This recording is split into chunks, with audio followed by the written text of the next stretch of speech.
Happy New Year. Dr. Alan Christensen here with you, and welcome to Office Hours Live. So, this is our first one of the new year. Good to be with you all. We're kicking this one off, and lots of new things happening to update you on. So, yeah, good to connect in the new year. I'm seeing a lot of you all jumping on already, and happy to be here with you. So, new year, new you. This is all about health and new beginnings and possibilities. And the most important message I think that I've ever shared is that you've got control of your health. You can make a big difference. Don't give up. Things can change, things can improve. It's really a message of hope. It's a message of resilience, about the body being more capable of improvement than we might have thought. So I'm seeing a lot of you all jump on. Hi back. nice to see you. So Office Hours Live, and I'm going to talk about a brand new format we'll be launching here in a couple of weeks. I'm really jazzed about that. Our big focus today is going to be about body weight. I just did a survey at the end of last year, and I've done these probably half a dozen times or more. And I ask, what are your top goals? And the biggest one is, as always, it's always about body weight. And this is such a huge thing. So I want to focus on this really thoroughly today and these next couple of weeks. It's funny, but I don't think we realize how much it affects our health. And well, perhaps health, but symptoms. I don't think people appreciate how much body weight can affect symptoms. We think about like the causes behind brain fog or chronic inflammation or mood changes or depression or pain or digestion. And just a few extra pounds in the wrong place, it does all that stuff. It can cause almost any symptom you can shake a stick at. And the main reason is through inflammation. Our body's chronic symptoms are always affected by chronic sources of inflammation. And nothing makes more of that than things called adipocytes. And these are certain types of fat cells, and they make adipokines. And these are highly inflammatory cytokines. So this is a big driver behind that. And changing it is huge. I'm just seeing a lot of you come on. Welcome. Lexi, Frankie, Holly, and many others. Kim is here with us. So good to see you all. So, and the important thing is that if your thyroid, if your adrenals, if they haven't worked ideally, a lot of the common stuff for weight loss might only not work, but it might make other things worse. It might make your health worse in some really big ways. So it takes some different approaches, and I want to talk through that and talk about some things that help with that. Now, right now, we have a group going on in the Metabolism Reset Challenge. This is usually our most active group of the whole year because we're all thinking about weight loss quite a bit, but especially right now. So the challenge is a thing to where for the next 7 days, you can get a whole lot of free training and guidance, and it walks you through a protocol that can help the body break down fat in the wrong places. And the wrong places might not be what you think. It's really like inside the liver and inside the pancreas where it builds up and causes harm. So that group can walk you through this process, and I'll talk a bit more about that. So the other big thing I got from the survey was that those who come to office hours, many were not aware of it. And many of you all who read the newsletter aren't active on social media and would like other ways to connect. So we're rolling this out in the coming weeks, but we're going to do a new format to where this Office Hours Live will be in a private group, and it'll be on Zoom. So I'll lead it and I'll open talking about a topic, but then when we get into the questions and the answers and it's about personal stuff, that'll be in the context of a private room. And don't worry, you'll get access to this. It's going to be free, but it'll be within a place in which you can discuss things and we can have direct real-time, not just chat feedback, but video feedback. You can ask your questions easily on video. I can see them, I can talk to you, and others can learn from that. And we can have a real good conversation. So I'm excited about that, and that'll be kicking off here in these coming weeks. So I'm seeing some questions come in already, and I'll certainly grab a few questions today. There's some coming in from YouTube. There's a few showing up on Instagram as well. But I want to talk a lot about body weight and about body weight loss and the importance of that, some tricks behind that. Some things are not intuitive. So when I wrote the Metabolism Reset, I was thinking about not just weight loss, but fat loss that's lasting. How do you get the wrong kind of fat? How do you get rid of the wrong kind of fat? And how do you keep it gone and not lose muscle mass along the way? So super important and totally possible. One quick tip, I'll mention a few of these here and then grab a couple of questions. One quick tip is that sleep may be a bigger factor than diet or exercise alone, and specifically in terms of quantity.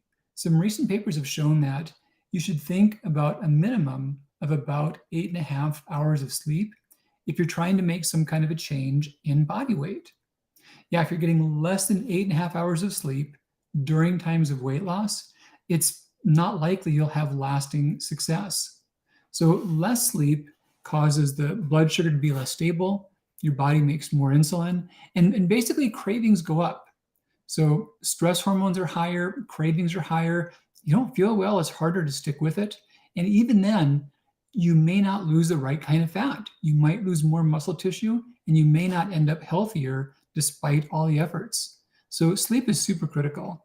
In the Metabolism Reset diet, I actually encourage sleep binges. A lot of people, know they're behind on sleep, but they don't realize that there's actually a debt that builds up. So if you're a little behind on sleep over time, it keeps racking up. And it's not like one night of hard, solid sleep can pay it all back. It might take more time than you would need in a given night to pay back that prior sleep debt. And some people take many days of a lot of extra hours of sleep. But yeah, if you're somewhere less than 8.5, you're probably behind. And that can be a big factor holding things back in terms of body weight. So I'm watching questions come in too and want to pay attention to those.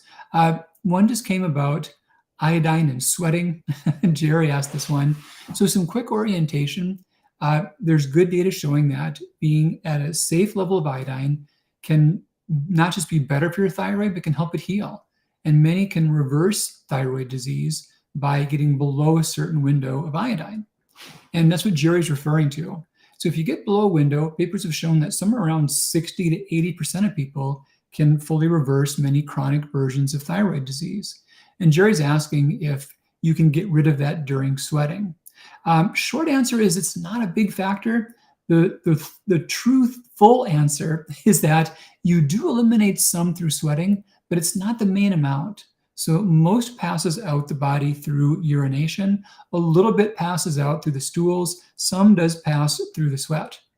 Now, how much goes where? That does vary based upon how much iodine is in your body. When there is way too much, you rely more heavily on those backup mechanisms like sweating or the stool elimination. Normally the bulk is through the urine.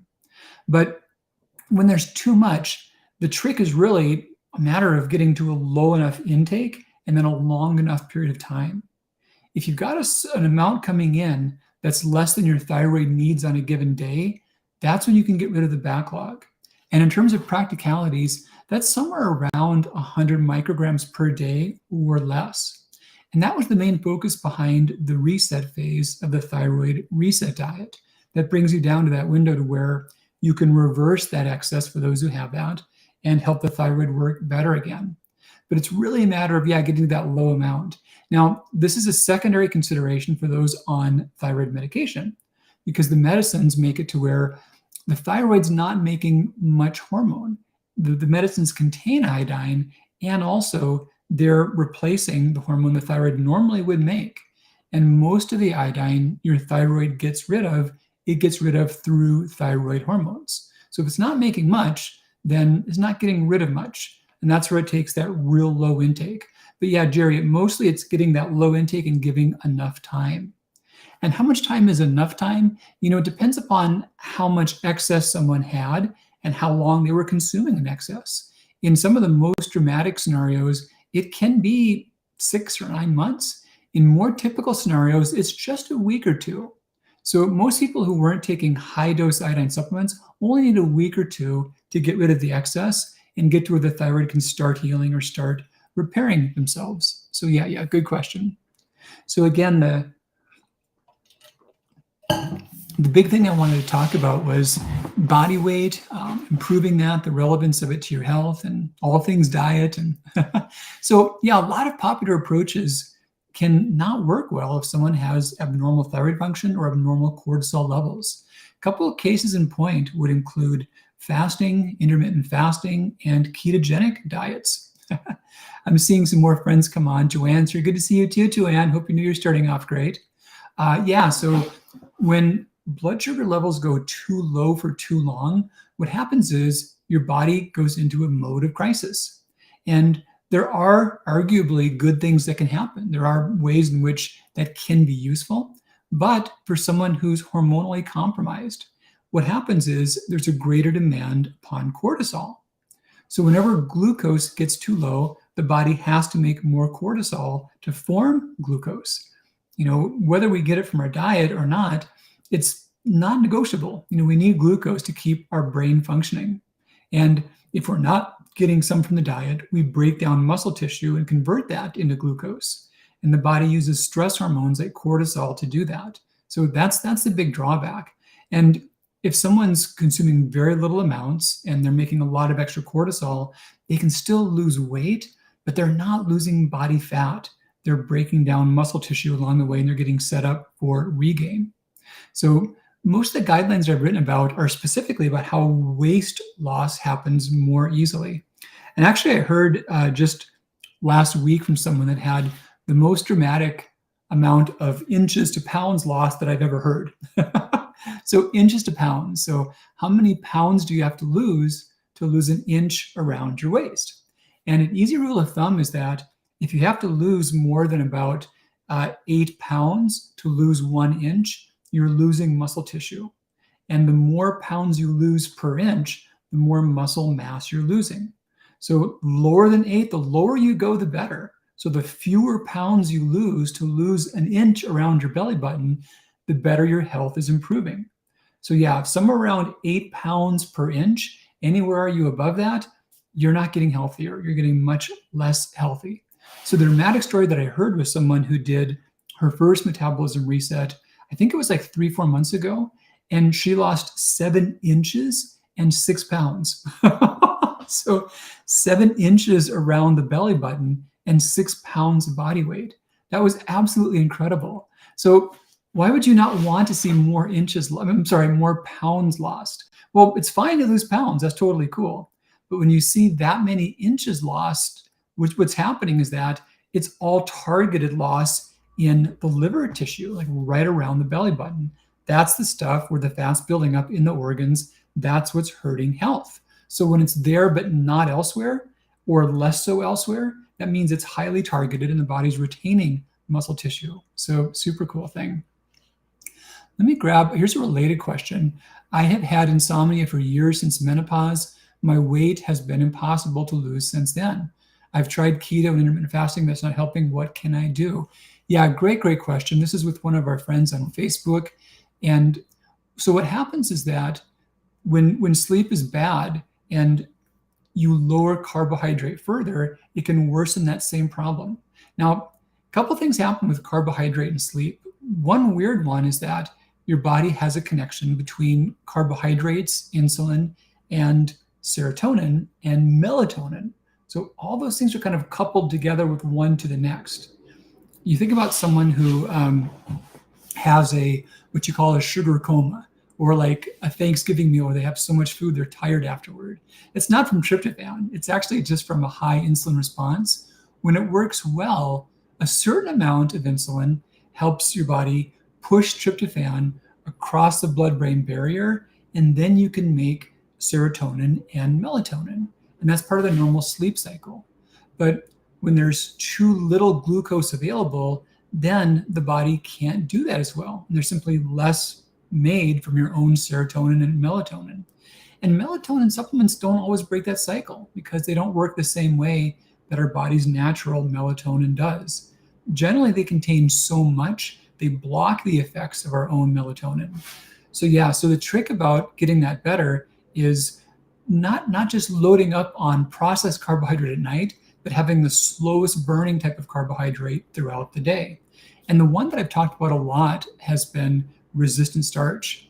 So this is a version of carbohydrate that gives the body about 9 to 11 hours of stable, steady blood sugar, and it supplies glucose. Now it's kind of cool because the glucose is something that's not bioavailable. You don't absorb it in your small intestine from resistant starch. It's only available in the large intestine from good bacteria.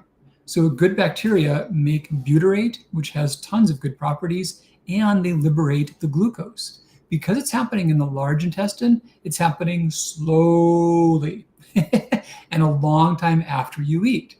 Whereas things that absorb in the small intestine happen fast and soon after a meal. So that's one main trick. So definitely the more resistant starch, the better your body can make serotonin and then melatonin. And yeah, we can see that keto and intermittent fasting can make that worse. That's especially true if someone has difficulties with their adrenal health or their thyroid levels. Now, the keto connection is that ketogenic diets can make things worse for T3 metabolism. It's a funny paradox, but when insulin goes too low, the body thinks it's starving, even if there's plenty of food.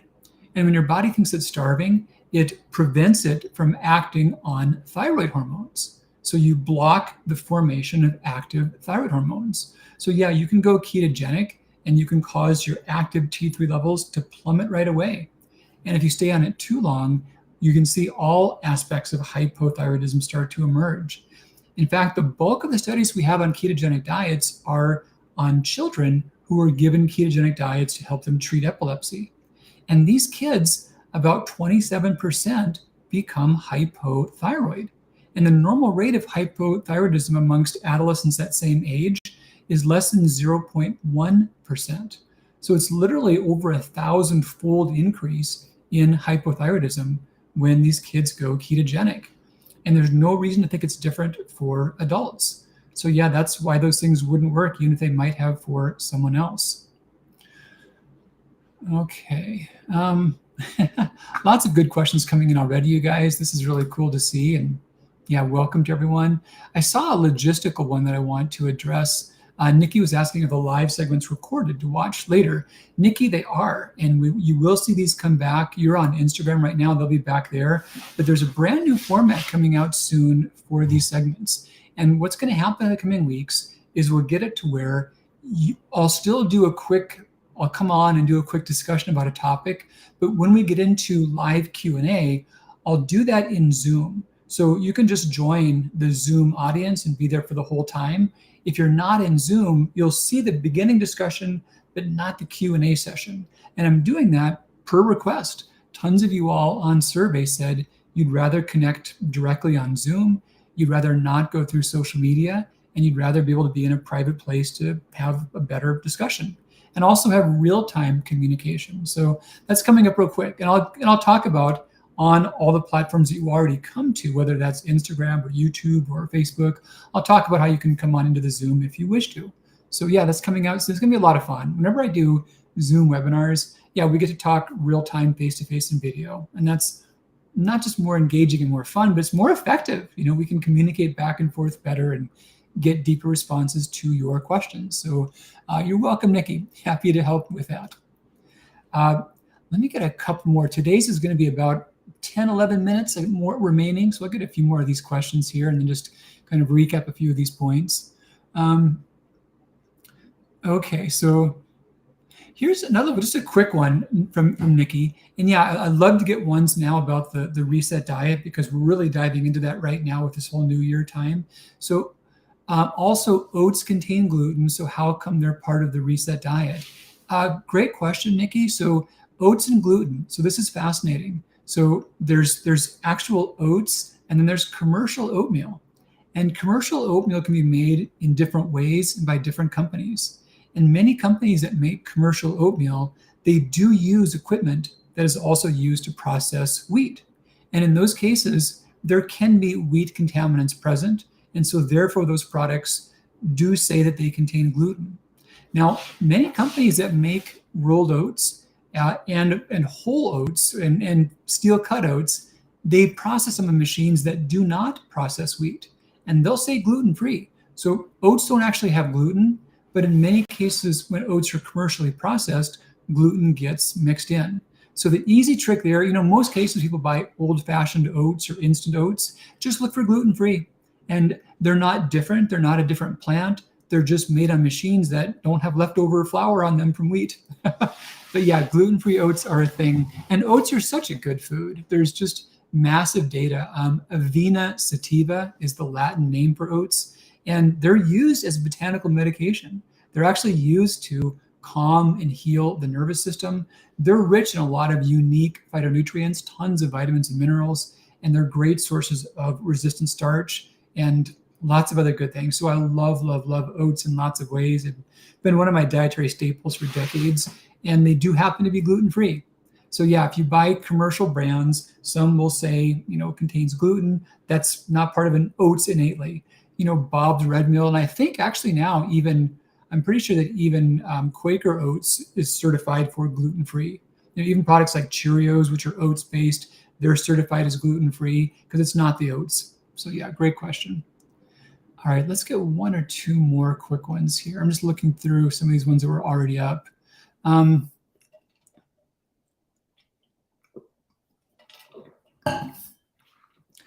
So there's two I'm debating between. Let me grab this one first. Jolene is asking, Happy New Year. Happy New Year to you too as well, Jolene.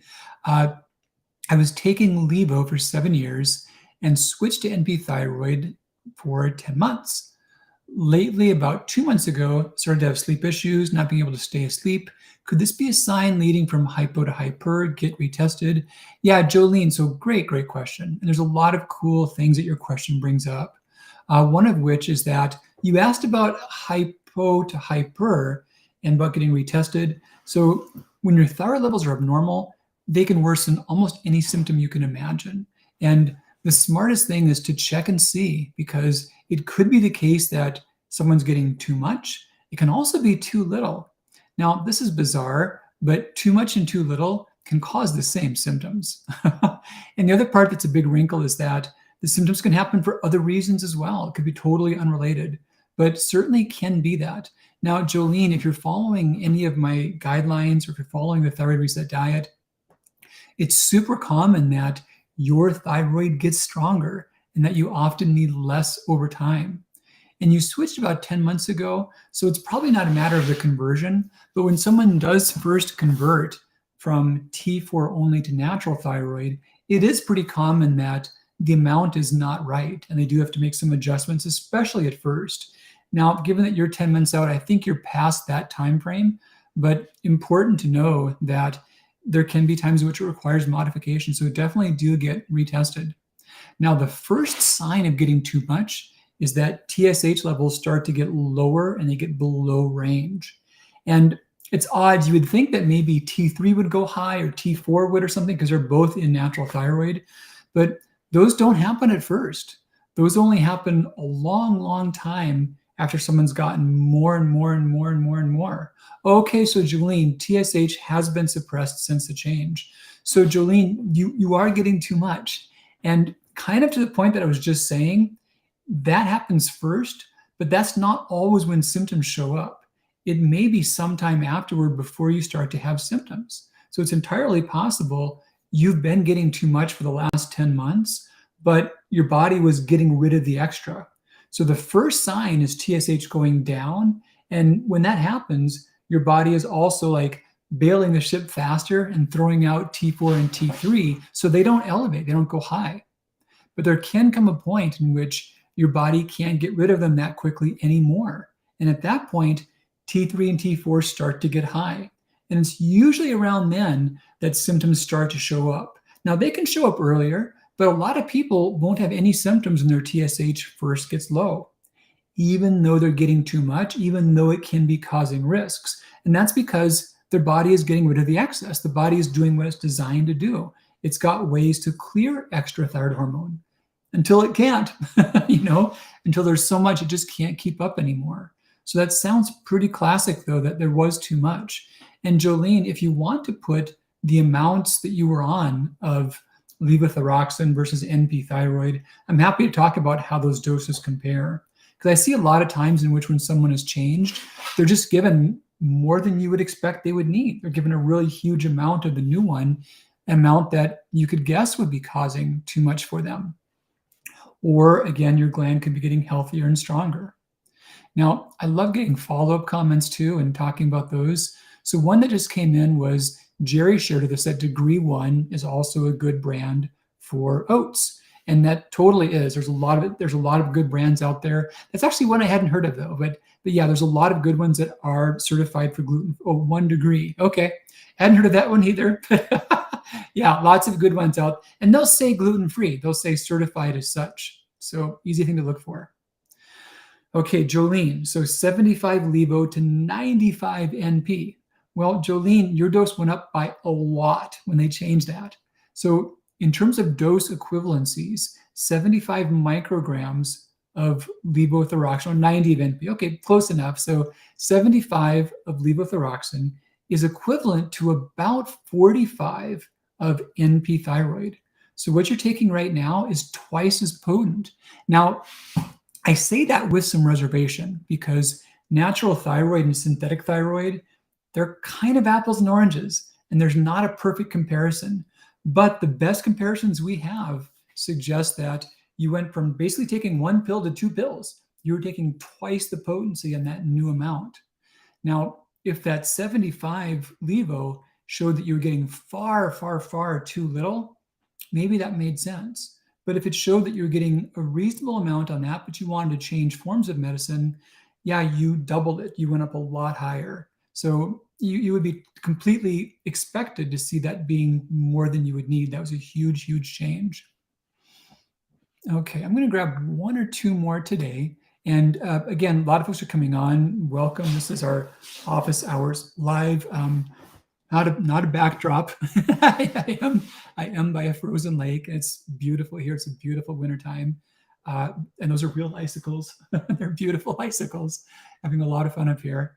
But yeah, so office hours live. In a couple of weeks, we got a new format coming out, and stay tuned for that. Wherever you're seeing me right now, I'll share the updates and share with you how you can join us completely. But in the coming weeks, I'll do it to where we'll start out just like this. And anyone that wants to just happen to stumble across me on social media, I'll be there. But I'm going to have a private group on Zoom. And that's where we'll do the detailed Q&A, personal question type stuff. That way, you're safe. It's a private group, not public-facing stuff at all, nothing that ever could show up on Google searches or whatnot. But it's a way in which we can also speak directly real time on video. So really neat. And anyone who's seeing now will be able to join that for free and have access to it in that format. A lot of you all asked for that, and a lot of you all said you're not as active on social media. So there we go. A couple more quick ones. Is it better to take Synthroid in the AM or PM if you have sleep maintenance insomnia? Yeah, great question. So timing of thyroid medication. As a generalization, in most cases, it's better to take it first thing in the morning.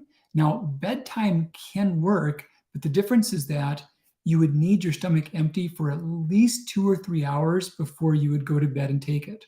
There have been several studies comparing the efficacy of bedtime dosing to morning dosing, and most studies suggest no big difference. Some do suggest that it can be a little better in the morning. However, it does take a longer window of time after all food. So if you're someone that has a very early dinner, and then after dinner you take no other food, no other supplements, no other medications, and you've got like 2 or 3 hours, it can be an option. But your body makes thyroid hormones in a circadian rhythm. You make most of them first thing in the morning, right when you wake up, or just before then. To be precise, it's more so the early hours before you wake up late at night. So if you take it nighttime, it starts to absorb and it's kind of close, but first thing in the morning is a little bit closer. But the most important thing is that later in the day is probably the worst time. So like some do it twice daily and do some in the afternoon. That really doesn't fit the body's normal circadian rhythm. One last related question. Let me get this one. And Pink Rose is asking, what if you work the night shift? That's a great question. And I've talked a lot in my books about your body's circadian cycles, circadian rhythms. And this is a good question that comes up. What do you do if your rhythms are not the same? The main thing there is if you're doing it more days per week than not. If you work the night shift 4 or 5 days per week, then you want to really treat your schedule as your body's schedule, meaning that it's not what time the sun comes up or the sun goes down, it's what time you get up and you go down. And then you want to be consistent with that. So if you work the night shift 4 or 5 days a week, you would want to take your thyroid when you have your main time of waking up for the day. So if you wake up and say you're waking up for the night shift at 11 p.m., that's what you count as your morning in all contexts. Now, if your night shift is 3 days per week or fewer, then you ignore your work schedule and you follow the world schedule. You do it based upon sunrise, sunset, not based upon your body. Last related one here, how long to wait after taking thyroxine before taking supplements. So Nikki, little extra steps of detail. Iron and calcium might be different. Coffee might be different. And then some people have struggles with malabsorption. So put those things aside for a moment. Barring that, most can do okay giving an hour after an hour after the medication to take supplements. Sometimes though, they can malabsorb. And yeah, sometimes calcium and iron in coffee can goof that up. When people do malabsorb medications, there's been a lot of great paper on liquid thyroid medicine being much more effective. And I'm a huge fan of the liquid options. They make liquid and gel caps, and not just malabsorption, but people have a hard time keeping their levels stable, or they've got a hard time managing their symptoms. In a lot of those cases, they do a lot better on liquid medicine. Right now, we just have one brand of pre-made liquid medicine, that's Tirosint. There are compounded forms that are made, but they've been assayed. They don't stay stable very long after they're produced. So the brand is better for that, but liquid meds are great in that context. Okay, I think I planned on wrapping up any key ones. Oh yeah, for sure. Yeah, Neve, any certain diet you recommend for metabolism / thyroid reset? Yeah, for sure. So that's the metabolism reset diet. And I'm actually going to give you a link. The metabolism reset diet / challenge. And you're welcome to join the challenge and get some free guidance on how to do that quite effectively. And yep, I'm going to wrap this one up for today. So good to see you all. And stay tuned for a brand new format, not next week, but I'll give more details about that in these coming weeks. And probably by early February, we'll roll out the new format. So yeah, today's is focused on body weight. Seeing more questions come in about that. I'll look at some more of those. But check out Metabolism Reset Challenge, Metabolism Reset Diet / challenge. We've got a group we're going to launch in just a couple more weeks. It's a free thing. And there's nothing you can do that's more significant for your health than achieving some healthy weight loss. And I'm super proud to be able to make a big difference with that. All right, take a good care, and we'll see you guys real soon.